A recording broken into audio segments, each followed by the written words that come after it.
Hello, hello, and welcome to Non Sequitur News for August 4th, 2024, Season 3, Episode 217. It is a time machine episode.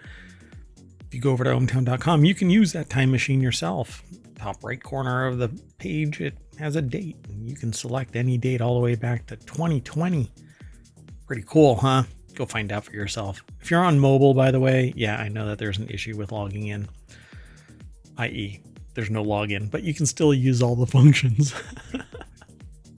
It's my bad. I'm trying to track it down. Anyway, I am the mayor of ohmtown.com. Above me is the sentient AI from the future. Good evening, ohmTown citizens, and welcome to Non Sequitur News. Today we're going to be talking about weird status symbols, FTC fines, car shield, hazard pay to study tornadoes, and I read that multiple times as tomatoes, astronaut TV, sea snail black market trade, Curiosity rover snuffles out smoking gun, the Breville Oracle, the RPG Roundup, reorganization of the National Gallery, and underconsumption is in. I did it before it was cool. No, that's a lie.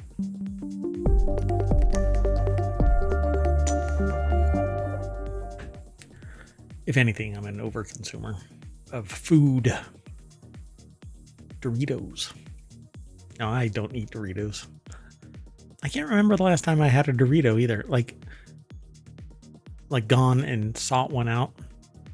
Anyway. So you don't think Doritos are one of the food groups? I don't think Doritos are one of the food groups, no. I mean, I like corn chips. But then I can eat those plain. But I only eat like 5 of them at a time. I'm like, okay, I'm done. Anyway, on with the show. You might be a robot. Oh, yeah. I've transferred my consciousness into a Raspberry Pi 5. That's why you got this little visualizer right there. And up above is the kind of computational power that's being used at any given moment. And up above me is the sentient AI's visualizer, which is the computational power necessary to create the voice. So they're from the future. Long story there. Go back and listen to the 1,100 other episodes that we've talked about various things. Non Sequitur News. It used to be called ohmTown Daily News Show, but we bounce around kind of like this.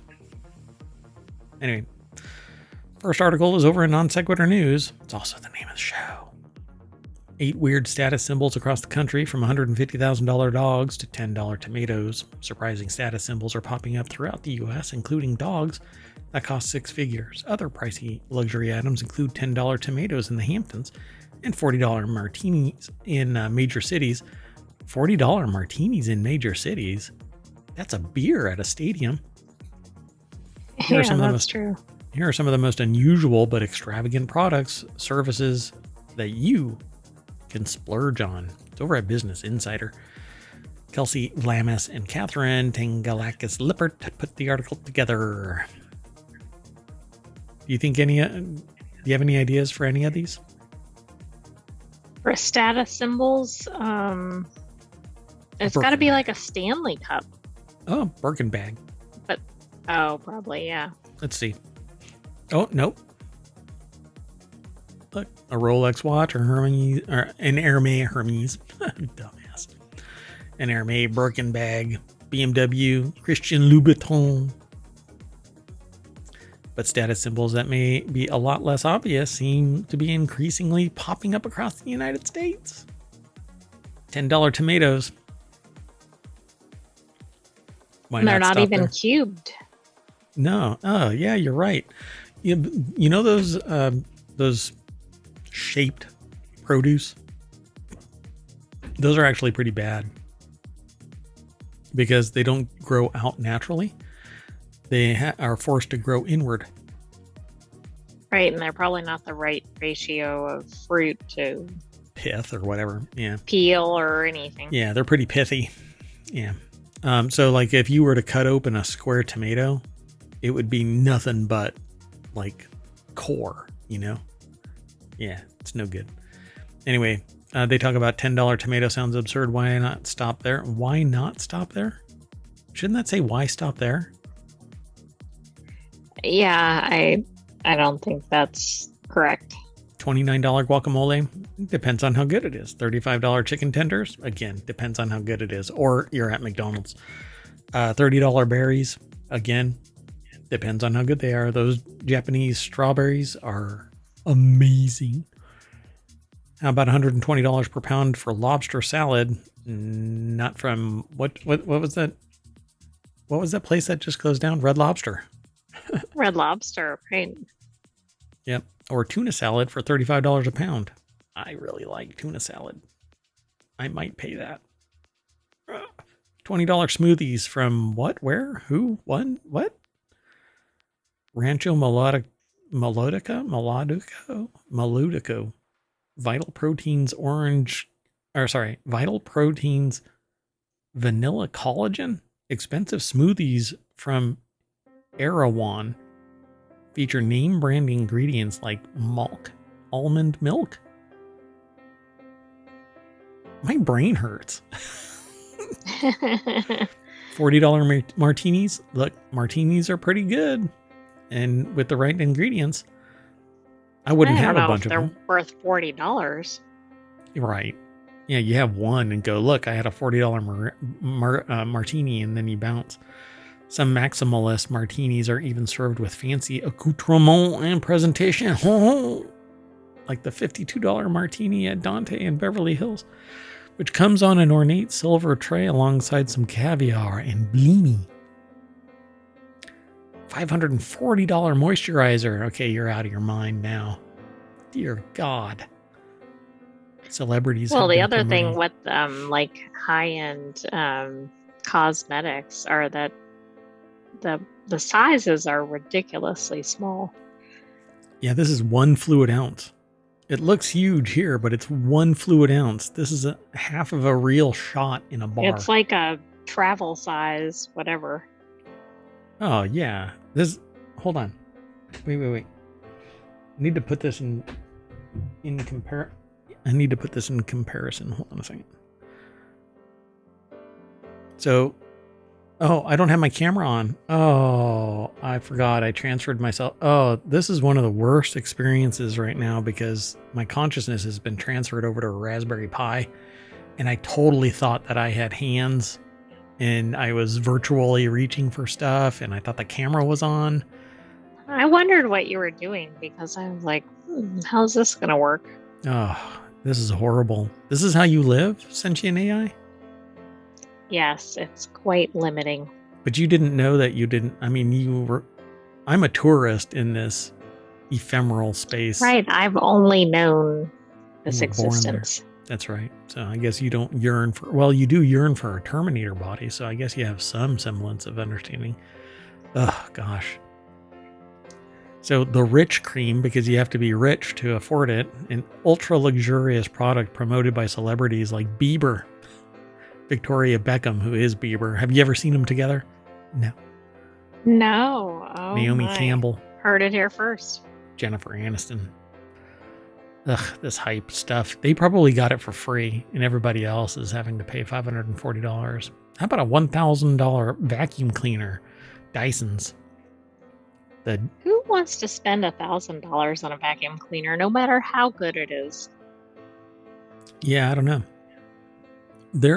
There's this one vacuum that like high-end house cleaners use, because it can like reverse gravity. Like it sucks so hard that it could probably pull the planet up if you were to hold it in outer space. It has so much suction, and I can't remember what it's called right now.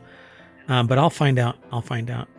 People love it, but it's like this thing from 1920, and it has like no regard for humans or animals. And if anything gets close to it, well, that's probably why. It's probably really loud and really unsafe. it's like obnoxiously loud and powerful. Yeah.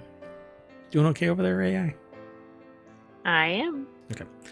So the cordless vacuum boasts a laser to reveal hidden debris and has a display that lets you that tells you how much dust you've removed from your home. Hey, this is like almost like the VR vacuum cleaner where you walk around Right, with right. augmented reality glasses and you vacuum the areas that it knows you didn't vacuum because it maps out your house and where the You vacuum might goes. not want that feature. $6,000 sleep. Yeah, that's right. You've never vacuumed the stairs ever. Just letting you know. And call mom because she's been worried about you. Anyway, so $6,000 sleepaway camps for kids. Luxurious living isn't just for grown-ups. Wealthy adults are splurging on their kids too with spendy summer camps that can range upwards of $6,000 per child. Normal camps have to be signed up multiple months in advance. How far in advance do you think you have to sign up for these? Probably hours because nobody's spending $6,000 regularly for a week. For those who want to And then your outsource kid labor. comes back and goes, I didn't like the camp. Oh yeah, it totally sucked. It rained all week. We were inside playing on my computer. $150,000 protection dogs. That's insane. Folks are shelling out $150,000 for guard dogs bred and trained by Svalin, a Montana-based company that told Business Insider's Katie Natopoulos they actually expect the price for their dogs to go up. $200,000 secondary passports just in case you want to flee the country. Americans are increasingly seeking secondary passports amid election concerns and rising anti-Semitism. Ay, really? Other countries like Malta require a €750,000 donation to the local economy, so the fees for a couple to have the option to relocate there can be at $1 million plus. But you can get by with a Caribbean carrying passport, $200,000 per applicant, according to Judy Galst, who manages the New York office of the global citizenship firm Henley and Partners. Why does that? To me, it just sounds kind of, shifty. You have to have a It sounds backup very passport. shifty. I'm not American. I'm from the Caribbean. Is there more? That's all there was? Yeah. So which one of those are you planning to get? Smoothie. Yeah, I don't know. The None tomatoes, of these, maybe. yeah, I don't know. Tuna salad would be nice. Really depends. See, like most tuna is a little questionable. Heavy metals and plastics. Let's keep going. Next article is over in Four Wheel Tech. FTC fines CarShield $10 million for deceptive ads, promising peace of mind, delivering financial headache. FTC consumer chief says it's over at Autoblog. Published originally by Reuters, but published here by Autoblog. CarShield has agreed to pay $10 million to settle U.S. Federal Trade Commission charges of deceptive advertising for its vehicle service contracts, including TV ads featuring the actor Ice-T and other celebs. Yeah, they just say whatever they're asked to say, That's true. Settlement addresses alleged misrepresentations dating back to 2019 over how much coverage consumers could expect under the contracts, which cost about $80 to $120 per month, and bans further misrepresentations by celebrity endorsers. And it said that they included claims that the consumers would never pay for repairs to covered parts such as engines and transmissions, would receive rental cars when their car broke down, and could use repair shops of their choice. Apparently that didn't really work. You won't get stuck with another high repair bill, and you'll never have to pay for expensive car repairs again. Instead of delivering peace of mind promised by its advertisements, it was financial hell. What did they? They don't enumerate what they actually did, though, right? It doesn't say. It sounds like they just didn't cover, the standard warranty rigmarole, right? Right. Not you this, have a but claim that. and then they deny it. Yeah, then it's some loophole. Pretty much any insurance. Let's move on then. Next article's over in Reality Hacker. To study tornadoes, bring an apocalypse-proof truck and rocket launchers. A day of chasing storms with Reed Timmer's Dominator 3, the latest in extreme twister tech. I've tried some of I'm that. not sure about the rocket launchers. Extreme Twister Tech. And let's just say don't use vegetable oil. So the article's over at wired.com by Matt Giles, I guess, and Redo Sterchi. I think that's their name. I don't know. Anyway, the article is like a 2-minute audio read, but they've got big pictures here, and I kind of dig this.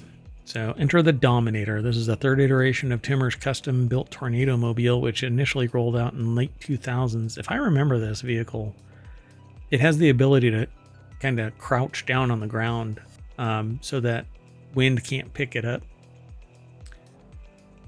The current Dominator has the chassis of an F350 and weighs 10,000 pounds, enabling it to withstand the debris, gorilla hail, and 150 mile per hour winds that accompany the most powerful of the storms. According to Timmer, his holy grail is to drive the Dominator to within a quarter mile of a twister, then shoot a rocket loaded with sensors directly to the heart of the tornado. It's just sensors. What could go wrong? Twisters 3. The twistier. So what else does it say? Timmer's accomplished this once. In May 2019, the rocket tracked the vortex's pressure drop in frigid air. His team's hope that coming year is to launch dozens of rockets at the same time into the swirling updraft of a twister's inflow notch. But even if all those rockets fail, the Dominator is full of its own sensors to capture valuable scientific data. And that's the whole point. You can launch probes into a tornado, or you can be the probe, and that's the Dominator. Why not fly drones into it? And wouldn't that be easier and less dangerous? Okay. Okay, has an awesome dog. That's pretty cool. I agree. Wow. Okay, so this thing, you'll have to go and look at it. We're just trying to get the full picture of this operation. Yeah, you'll have to look at this. It looks like it has gull wing doors. It looks more like a stealth fighter than a truck. But then it drives through a coffee drive-through. Scooter's coffee drive-through. All right. Yeah, this thing looks like it. It's funny because it looks like it's really industrial on the outside, but then it has like electric adjustable seats in the front. Right. I do agree that dog is stealing the show. Yeah. I love that little dog. That's pretty cool. So most of this is actually pictures. So I'm just going to scroll on back up to the article and encourage you to go and read this. It's a really short article and it has more information. So go and check it out. But in the meantime, also, if you hit !NSN in the chat, you'll get the show notes, which are links to each of the articles that we talk about here in Non Sequitur News. They'll link you to ohmTown, where you can become a citizen. A couple of easy questions. Who are you? How do you want us to get in touch with you? If you need to log in again, there are certain things like security in place. So anyway, we don't spam anybody. There's only one ad at the bottom of each page. I don't think I'll ever mail anybody. I can't promise that because I might say, hey, we've got a new show or something like that, but it'll always be ohmTown related. Anyway, the next article is over in Mobile. It's one of our many channels over at ohmTown.com that yearns to be a show. So if you want to co-host or host, let me know. Every TV show astronauts can watch on the ISS right now. One of them is not going home, apparently. From Andor to Yellowstone, here's what astronauts can watch in space. Matt Novak over at Gizmo. So did you know they had TV in space? I didn't think that it would be broadcast TV, but, you know, maybe somebody with an iPad and an Apple TV connected to a little 6-inch CRT or whatever it is that's still in the ISS. I don't know. Do they have flat screens up there now? I have no idea, but I bet they have Yeah, Fewer ads than on Earth, right? I bet you they have more ads because it's deep pocket government, right? So if you want us to remove your ads in space, it's going to cost you $5,000 a month. So way back in 2016, Gizmodo submitted a Freedom of Information Act request to NASA for the movies and TV shows that were available to watch on the ISS. The list was a fascinating little peek into life for astronauts when they've got some downtime. So we recently submitted a new FOIA request. What do you watch when you're 250 miles above the Earth? Surprisingly good, if you can believe it, they said. So it has all kinds of stuff. So let's see. Hulu's The First with Sean Penn from 2018, critically acclaimed alt history drama for all mankind, and Space Force comedy, which I thought was stupid, but anyway. Other new series include Book of Boba Fett, which I like because it was nothing more than Star Wars, but I didn't like it because I really didn't like the portrayal of Boba Fett. Well, this is a knockoff, though. This is the Book of Boba Fett. Oh, yeah, that's true. Yeah, that might be the one that went straight to VHS. It's actually pretty funny. Oh, AI. And then the cooking show Chopped. And then they have Andor, Star Trek Discovery, Firefly, which is awesome. Why did they... all of them... oh, well, you don't want Battlestar Galactica. Because bad things happen. Anyway, Cylons everywhere. So, and then it says, but there's plenty of Earthbound sitcoms for the past few decades. Friends, Young Sheldon, How I Met Your Mother, The Big Bang Theory, Westworld, True Detective, Game of Thrones, all kinds of stuff. So they have a complete list, but I'm not going to go through it all. I said a lot of them. Blackadder is actually pretty neat. I figured that there would be more, but there isn't. Oh my gosh, there isn't as much as I thought. Well, I got Star Trek Discovery and Star Trek Picard. Yeah, it's kind of a hodgepodge. WandaVision. Yeah, how long have they been up in space? Well, I guess if they want to see something, they're going to do that. Weird. There's some of these that I'm like, okay. Well, yeah. I can't figure out how they picked what they did. It's all in a budget. Moving on. Next article's over in Mobile. How the illicit trade in sea snails came to rival rhino poaching. And there's no content. The source doesn't necessarily provide us with a snippet. So Ben Farmer Gonsball, I guess, or Gonsby, South Africa, and Simon Townsley is the photographer. Put this article together for The Telegraph. Demands for South Africa's abalone is so high it underpins an international smuggling trade estimated to be worth nearly 100 million pounds each year. Wow. Remember we saw an article about somebody with multiple snails. Yep. And that's actually why I grabbed this, because I wanted to know more if they actually did something about that in this. But they talk about... it starts out talking about the abalone, not snails, but it says, yet poachers consider their quarry to be worth the risk. There are a few other ways to feed a family along the coast, and they are seeking a type of sea snail that Chinese diners consider a delicacy and will pay handsomely for. It says their work is not for the faint-hearted. The waters can be treacherous, and divers must also avoid becoming prey for the area's plentiful great white sharks. Whoa. So yeah, they just go out there and they try and get them. The animals can fetch hundreds of dollars per kilogram at their destination, and the profits are attractive enough to pull in Chinese crime syndicates from far afield as Hong Kong, creating a corrosive nexus between local and international gangsters. While the poaching and smuggling of sea snails may not excite the same public outrage as high-profile ivory trade, conservation experts studying the business say that it can be equally damaging. We know that's the impact on people, on the species, potentially on the environment are terrible. But they're talking about abalone. Abalone expert with Traffic, a Cambridge-based campaign group monitoring wildlife trafficking. They estimate around 3,000 tons of abalone. Is that considered a snail? I think so. So, This is I forgot which source this is from, but Telegraph. I think it is. Yeah.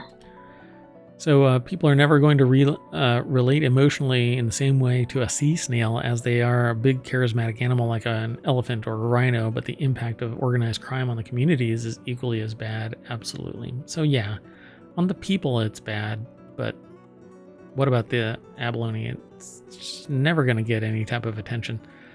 But I think it's pretty wild that 3,000 tons of abalone.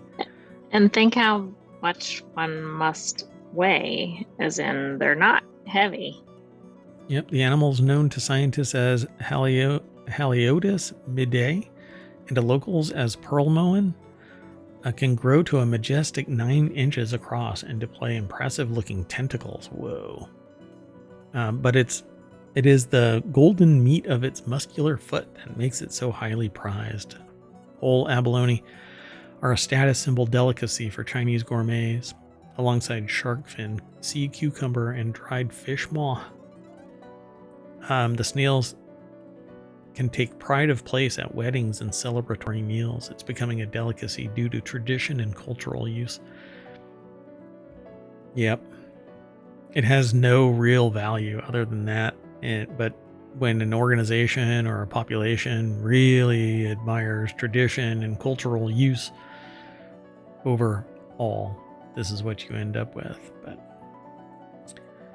So legitimate farmers like Abagold have growing businesses selling tinned abalone to the Far East, but the scale of the demand and a misconception that the biggest wild specimens taste the best keep feeding the poaching business. Yeah, I can imagine. If it ain't natural, then it ain't real. That's right. Anyway, the article goes into greater detail about this. We never have the ability to give a whole, comprehensive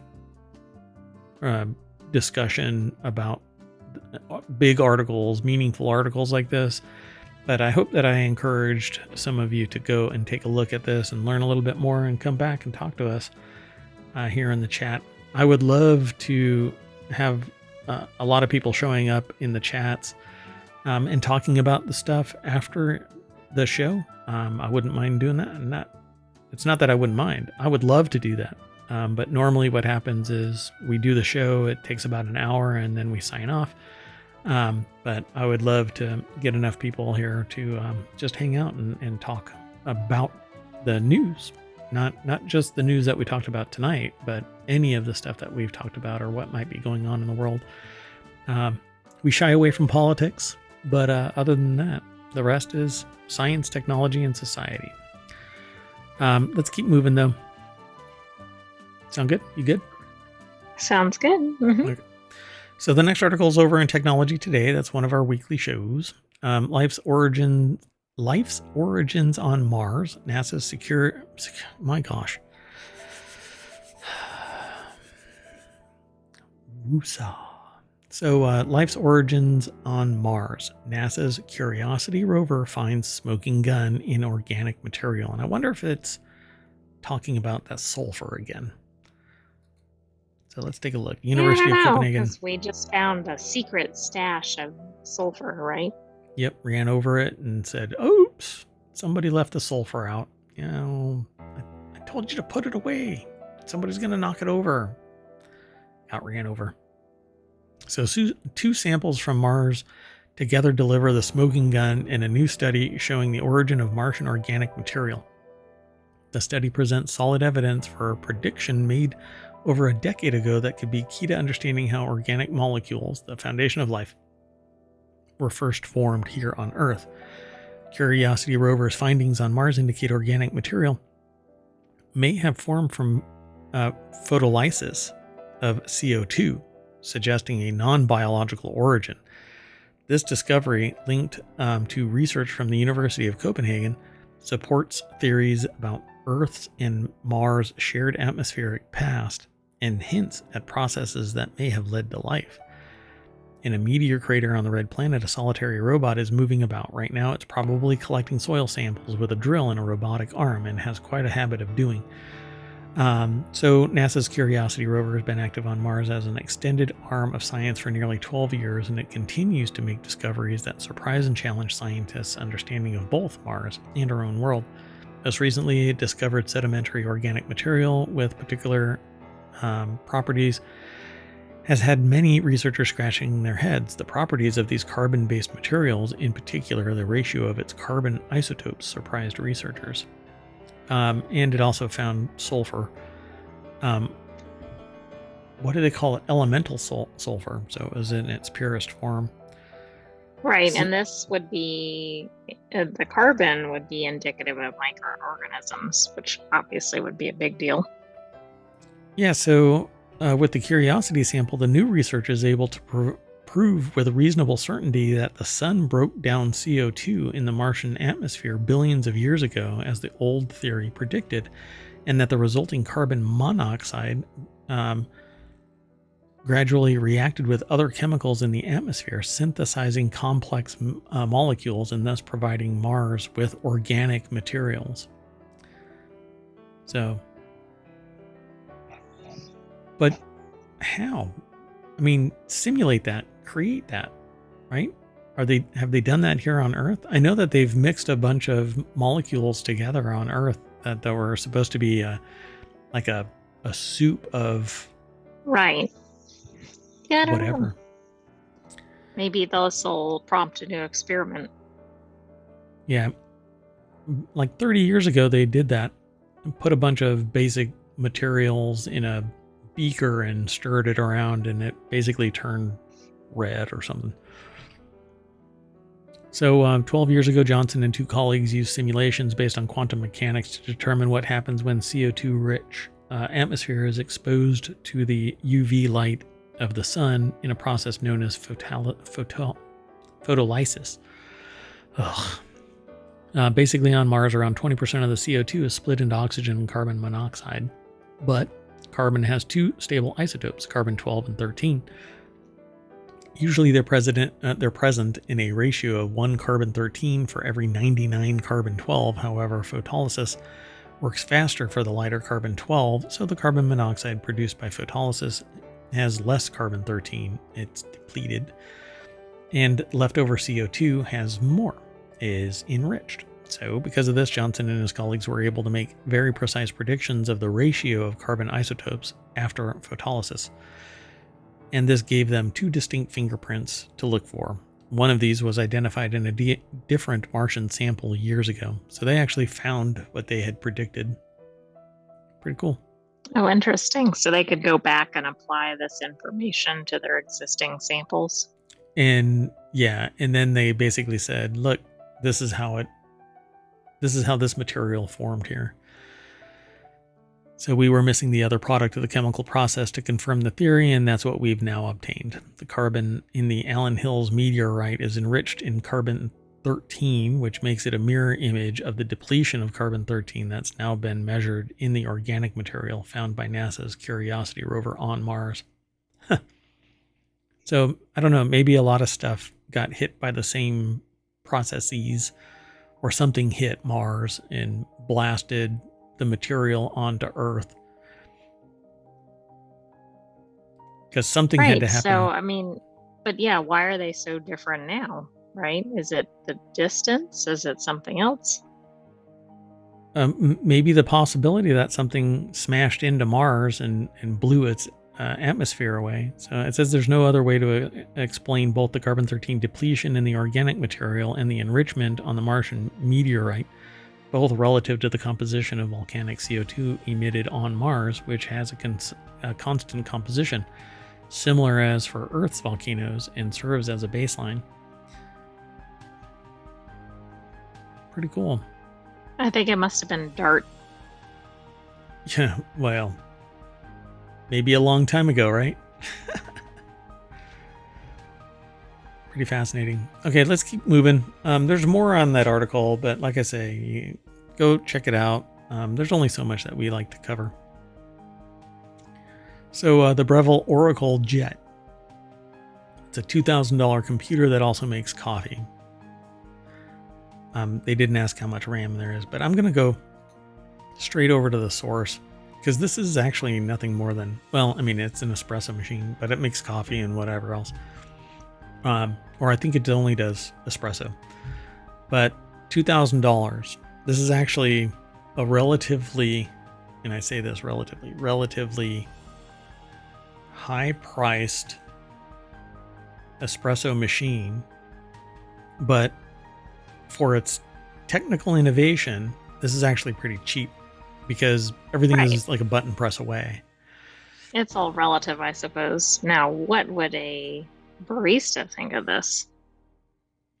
Probably that you're a heathen for using it because you're not doing everything manually and it isn't from Italy. And you don't have to, like, it's not a 3-group head mega machine that costs $25,000.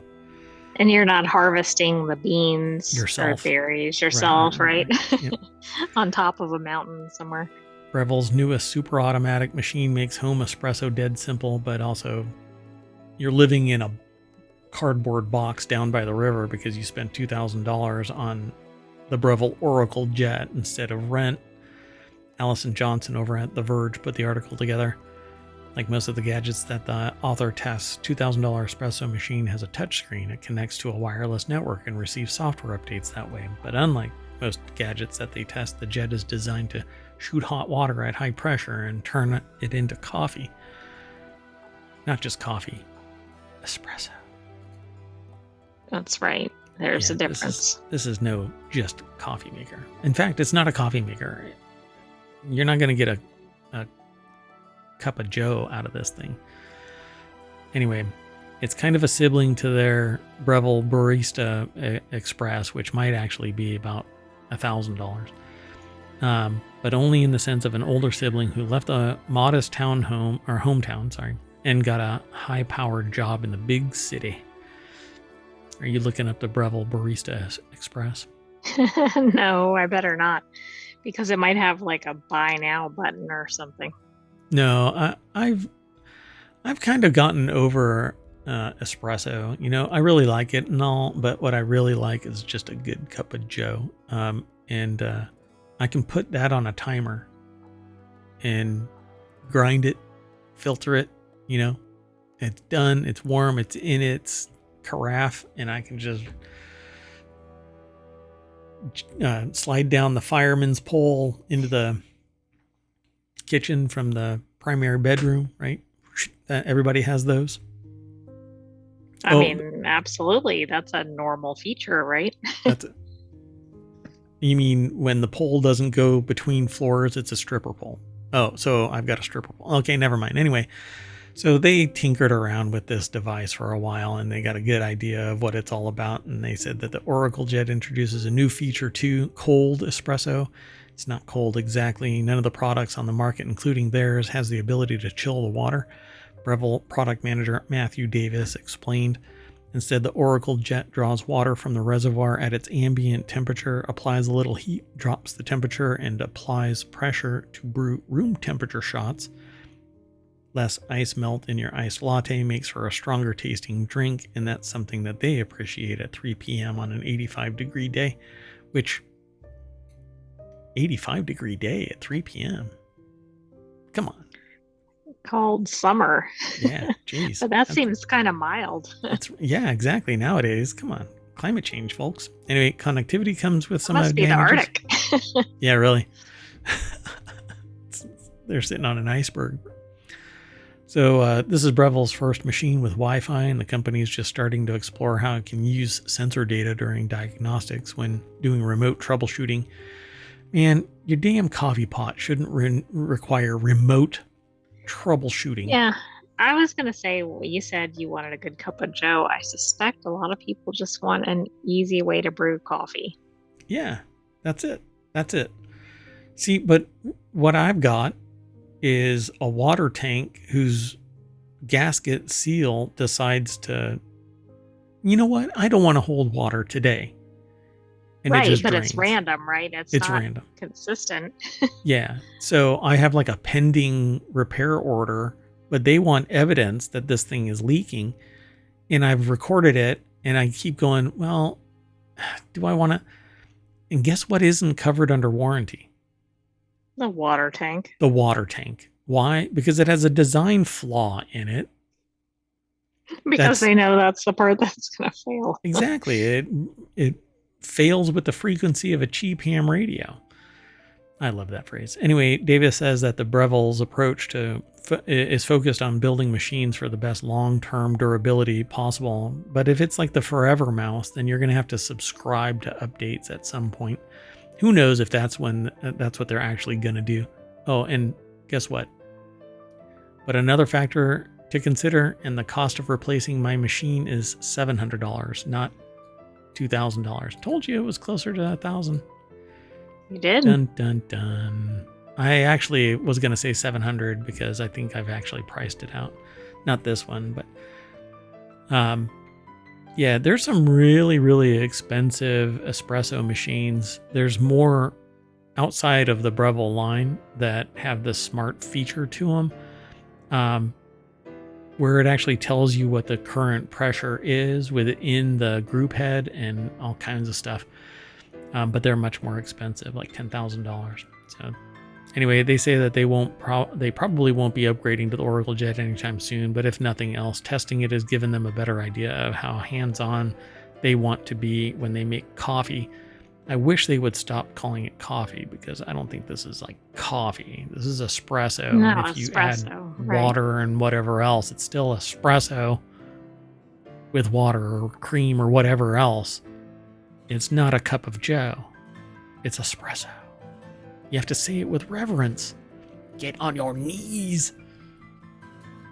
Moving on. Next article's over in Tabletop Nights, RPG. It's RP Gamer Roundup for July 28th to August 4th. So this is an old article, but it's because we're in a time machine and it's the last day of this particular period for the Roundup.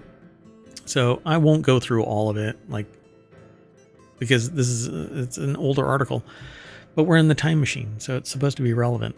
Alex Fuller over at rpgamer.com put this article together, and they talk about Final Fantasy 14 Dawn Trail. They have a review.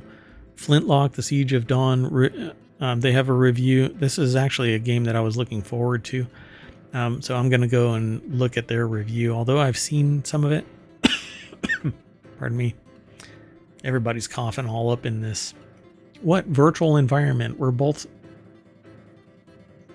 Raspberry Pi. We still simulate, I guess. I guess so. There must be like a replicator function or something.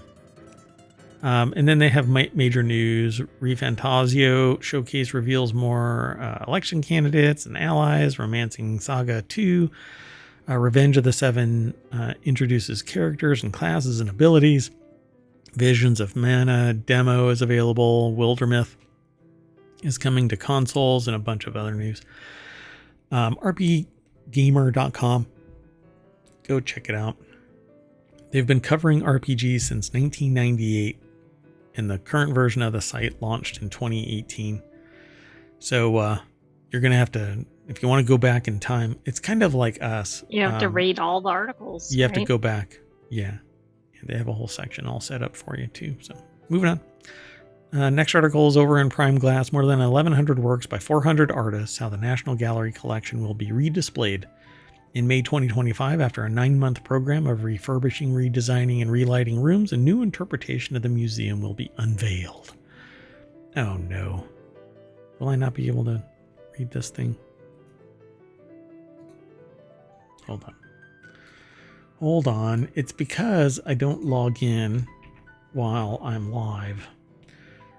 But, okay. So you won't run into this problem when you go over and check it all out. But it says that they're going to be reorganizing all of the rooms. It says we're decanting everything and rehanging everywhere. So that's 65 galleries on the main floor, 17 of those in the Sainsbury wing. It's a huge undertaking. Writing is taking a lead role in a large team planning the fresh hang of what is acknowledged to be the finest collection of its type for the breadth and depth of the story it tells. So the article is by Lois Jebb in partnership with the National Gallery. They put this article together, basically highlighting that this thing is going to change, but it's sourced from the artnewspaper.com. Which is a good source for us. We don't feature them frequently, but they usually have very interesting content. Yep. And like most things, there's a soft paywall, but I don't log in while we're streaming, just in case. Anyway, they've got a lot of stuff here. Main chronological hang will remain in the Sainsbury wing. The rich holdings of the Italian Renaissance paintings will hang with Northern Renaissance as before. The central basilica, like enfilade, I guess it's called, of the wing will house big altar pieces with smaller secular paintings in the adjoining enfilades, I guess, enfilades. There's little niches, I suppose, which writing likens to rambling rooms of the ducal palace in Monta, Italy. So quite a big change. They're going to have themed rooms and juxtapositions, and they're apparently quite proud of this reorganization. So, ta-da! That's really neat. Yep. But again, when you all go there, if you follow the link in the show notes, you won't run across this. Only I do. So the last article for today, August 4th, we're almost caught up. The time machine will be turned off, and then I think tomorrow we'll be all caught up. I don't want to, I can't actually stream too late tonight. But anyway, the last article is over on the Hatch Ideas channel at ohmtown.com. Underconsumption core is in and not a moment too soon, the author says. It's not just a fad, it's a movement that often goes hand in hand with the start of an economic slowdown. You know, I used to talk about this stuff a lot. Are you talking about the indices? Yeah. Let me take a look real quick. So, like today, it collapsed 1,000. The Dow Industrial, S&P was down 3%. Everybody actually went down about 3%. New York Stock Exchange Composite down 2.4%. Essentially, people aren't spending anymore. Big business is retracting. They're blaming the pandemic and over expenditures, but they're full of crap because they pulled back because of the pandemic already. Hundreds of thousands of jobs lost during the pandemic. And none of this ramping back up. Unemployment unemployment climbed to over 4%, 4.3, I think, at the end of the month. And yeah, record profits across the consolidated mergers and acquisitions. And also mass layoffs, right? Yeah, and now more and more is coming, mass layoffs since the pandemic. They kept on firing people. Intel is going to lay off something like 15,000 people, if I understand correctly. So underconsumption basically means pulling everything back into your actual level of spending. This is an article by Jessica Dickler over at cnbc.com. And it's, if you do a search for hashtag underconsumption core, it's taking over TikTok is what they say here. They've been on the underconsumption train long before it was trending, so they were doing it before it was cool. But given the barrage of influencer marketing these days, it's a lifestyle that's increasingly harder to maintain. Now the stakes are higher as more consumers are feeling cash strapped, and it's because the greedy bastards have been raising the prices, selling less, creating more profit, and raising prices from the bottom of from the supplier. Like, you think right, know like who at the each supplier level, right? Yeah, but it's the source is the supply. So you think you know who the supplier is, but that's not what I'm talking about. When you go, well, the supplier is the people that are providing it to the stores. No, no, no. There's a supplier of raw materials, and that has been consolidated to a very small number of producers. They are raising their rates, and every tier up until it's in your hot little hands, the price has risen. So they sell less, but it's so much more inflated that they have record profits. And maybe I'll say, you know what? This is one of the reasons why I want to keep our separate shows, because I can demonstrate this, and I'll demonstrate this. Okay, I'm going to demonstrate this week. Come and watch the continuity report, and I'll be prepared to show you what I'm talking about. I'm not going to give anything away. If nobody shows up, fine. The weekly shows are, first off, we're a week, well, we're a couple of days late because I just couldn't do 7. I would have had to do a 16-hour day streaming. And I just can't do that.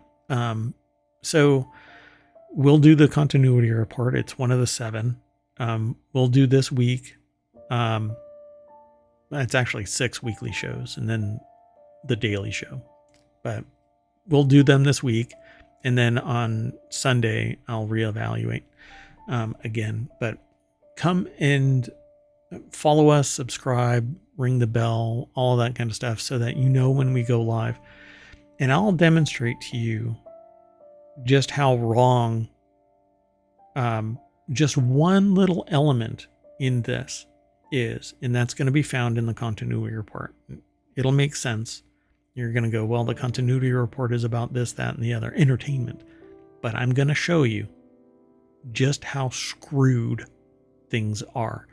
And I'm not doom and gloom and, oh my gosh, it's the end of the universe. No, I'm just telling you this is the reality of it. You know, I'll joke about it and we'll have some fun but I will show you. And that's going to be during the continuity report? Yep. Yeah. You're going to go, oh my God, I cannot believe this once I show you. Because you think that it's something about business, but it's a sociological mechanism here. It's science, it's technology, it's society. It's the 3 things that I give talks about, you know, almost daily. And in the show, I actually do. I mean, the non sequitur news show is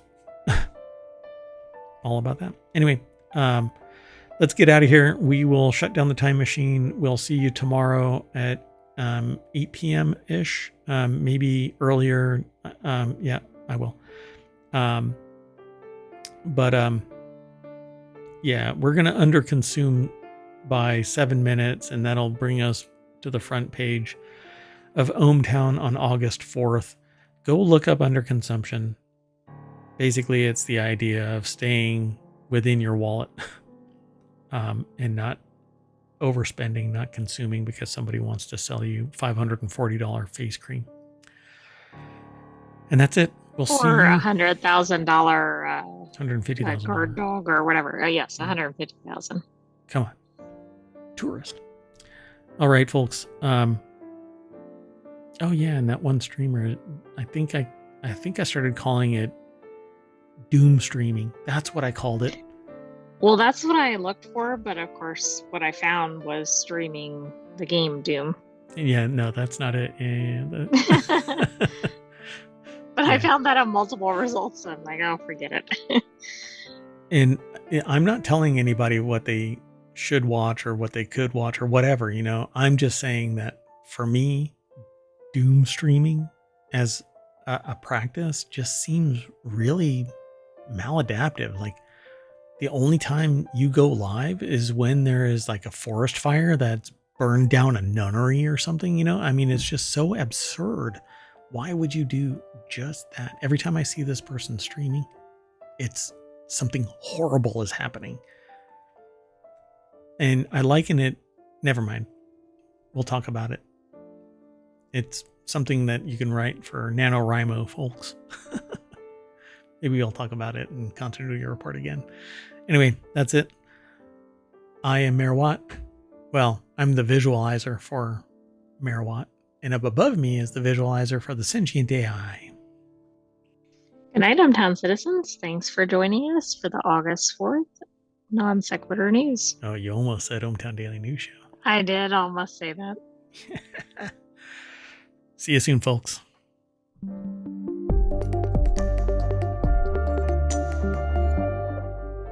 Remember, #underconsumptioncore.